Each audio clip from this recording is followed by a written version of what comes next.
बहुत उदास हूँ तेरे चुप हो जाने से। हो सके तो बात कर किसी बहाने से। तू लाख खफा हो सही लेकिन इतना तो देख, कोई जीते जी मर रहा है तुमसे दूर जाने से।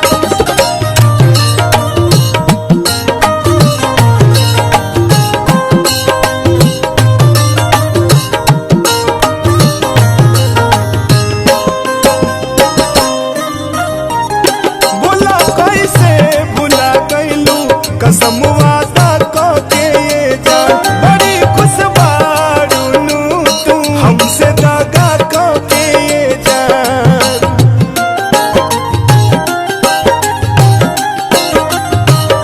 बोला कैसे भुला गईलू कसम वादा को के ये जान बड़ी खुश बारूनू तू हमसे दागा को के ये जान।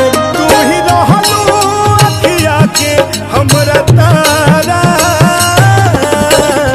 अभी तो के याद करके जा रो देला दिलवा बेचारा।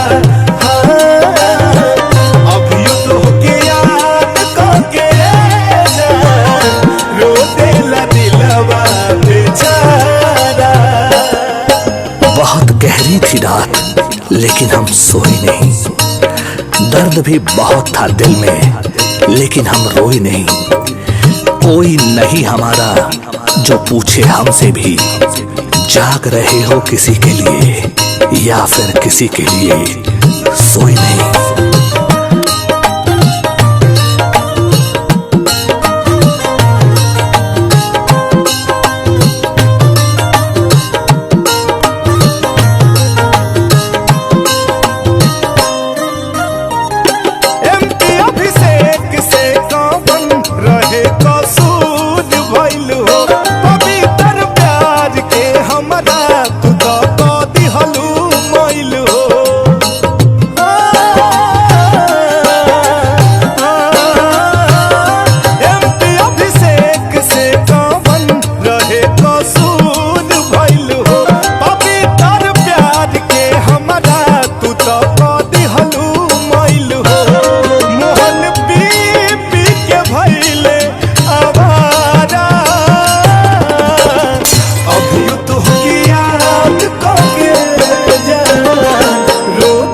दिलवा बेचारा।